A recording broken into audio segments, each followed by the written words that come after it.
siang Pak, maaf mengganggu waktunya. Perkenalkan, nama saya Winda Lestari dengan rekan-rekan saya Jita, Angelina, Rolin, dan Ana. Kita dari Universitas Ngudi Waluyo, semester 1 reguler.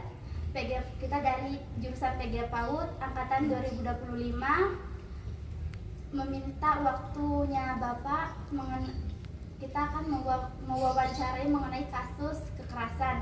Menurut Bapak, apa itu kekerasan? Oke, pertama-tama kekerasan. Menurut saya, sebelum kita masuk ke dalam ranah kekerasan, jadi Pancasila itu mempunyai dasarnya masing-masing. Kemudian di dalam Pancasila itu kita sebagai warga negara itu kita mempunyai hak dan kewajiban. Hak kita apa? Hak kita ya untuk hidup, terus kemudian hak kita untuk disayangi, kemudian hak kita juga mempunyai hak untuk tidak boleh dikasari oleh orang-orang yang ada di sekeliling kita atau orang-orang yang kita kenal. Jadi menurut saya kekerasan itu kekerasan itu adalah pelanggaran yang dimana sudah melanggari atau sudah melanggari hak kita sebagai warga negara yang dimana kita itu berhak untuk disayangi dan berhak untuk dicintai. Apa saja strategi pendidikan yang efektif dalam mengurangi kekerasan di kampus dan masyarakat?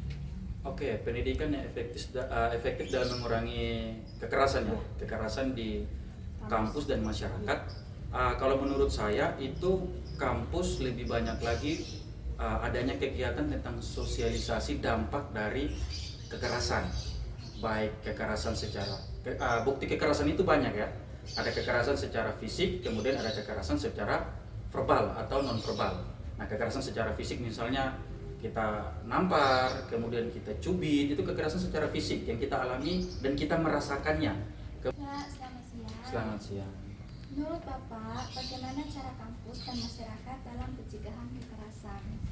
Oke, dalam pencegahan kekerasan, caranya ya, cara untuk mencegah kekerasan itu kembali lagi kepada pribadi kita masing-masing atau kembali lagi kepada pribadi setiap individu yang berada di lingkungan masyarakat atau berada di lingkungan kampus.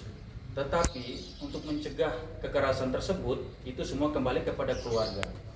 Ya. Kalau didikan di keluarganya baik, tidak mengajarkan bahwa kekerasan itu tidak baik, kemudian kekerasan itu dilanggar dan jika dilanggar akan mendapatkan hukuman seperti apa sih?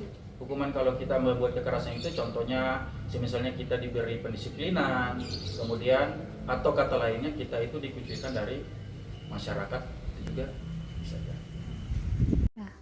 Menurut Bapak, apa sih penyebab terjadinya kekerasan di kampus dan masyarakat?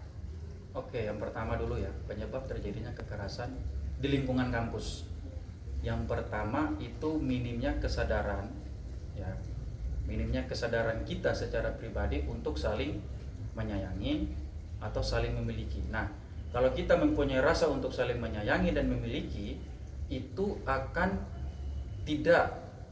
tidak akan menimbulkan efek dari kekerasan tersebut. Kekerasan terjadi itu juga bisa karena banyak faktor ya. Kekerasan terjadi di kampus itu banyak faktor. Misalnya dari kos berangkat ke kampus. Nah, ketika di perjalanan itu misalnya mendapat halangan lah, contohnya terlambat masuk kelas, kemudian terlambat angkot. Kalau yang ke kampus naik angkot, itu kan pembawaan hati kan tidak menentu. Jadinya pembawaannya itu kita ingin marah. Jadi kekerasan itu timbul karena ada rasa marah atau benci dalam diri kita yang kita tidak bisa luapkan, kita tidak tahu mau meluapkannya kemana. Alhasilnya kita meluapkan ke orang-orang di sekeliling kita. Hal tersebut juga akan berdampak atau akan timbulnya kekerasan. Terus kemudian di dalam lingkungan masyarakat, nah kekerasan sama seperti juga di kampus, tetapi di kampus itu kalau kita mau bilang itu internal. Kalau di masyarakat itu lebih eksternal, lebih menyeluruh. Nah, kalau kekerasan terjadi di lingkungan masyarakat itu sama juga, tetapi itu tuh banyak faktornya.